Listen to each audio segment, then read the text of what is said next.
Good morning.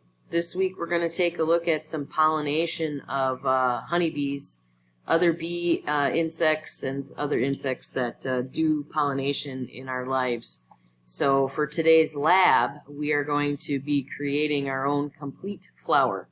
So if you go under Monday here and you click on this JPEG, this is a picture of a complete flower with all the parts.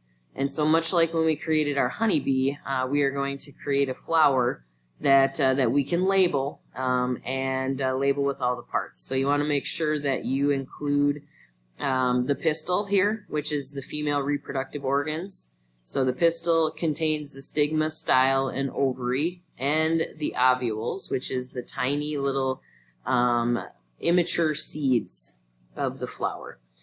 You also want to make sure that you include the stamen, which is the male reproductive organs, with the anther and the filament, and then pollen. Pollen will collect on the anthers here. Of course, petals are important. They attract pollinators with their colors and patterns. Sepal is what protects the petals before they open. So if you kind of think about a rose flower, before it opens, the green that is there is the sepal, and oftentimes that goes and tucks underneath the flower then. The receptacle is the base of the flower, and the pedicel is simply the stem that the flower sits on. So create a flower today, label it, and then if you go back in here, I'm going to create an assignment here.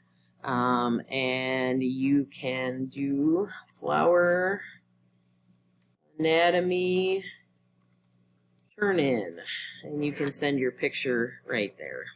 So, all right, there it is. So you have a fantastic day. Thank you much.